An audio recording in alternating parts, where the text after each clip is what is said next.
this prayer art. Can you describe that process? I had taken a workshop many years ago when my mother first passed away. I was kind of, what do I do now? And I was trying to find my voice. And I met Stephen Homestead out in California, who is somebody that Adrian and I know. And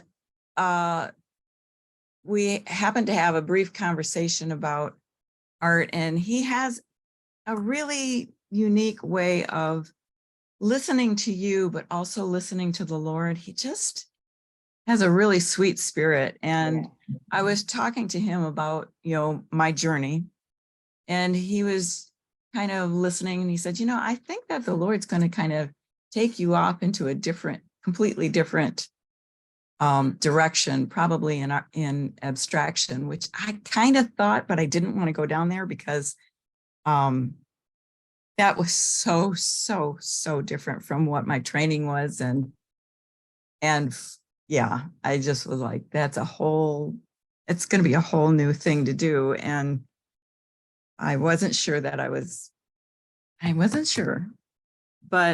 I took a workshop from someone who has become a really dear friend, and her name is Julie Quinn, and her work has even appeared in the Vatican. And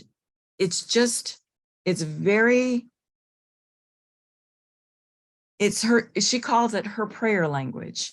And I was very taken with it. It's beautiful. It's just really beautiful.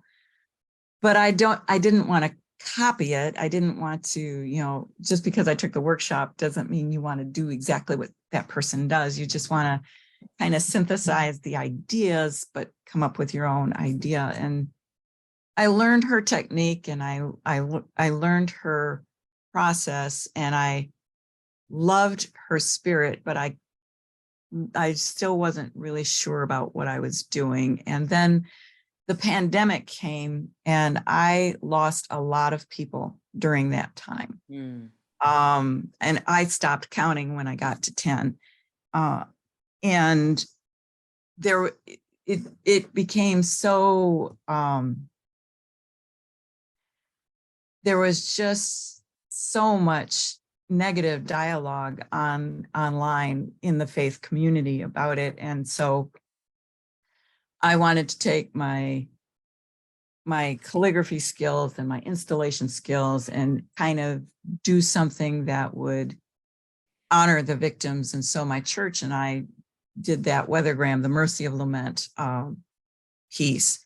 And I was thinking, well, maybe that's where I'm going. Maybe it's going to be with calligraphy and installation pieces. So I was still kind of figuring things out. And that was a really good piece. It got some news coverage, and it was very impactful. But it wasn't it. So I was like searching around, and see that feeling around that I'm doing with my fingers. That's what I was doing in prayer, is that I was searching around in the dark.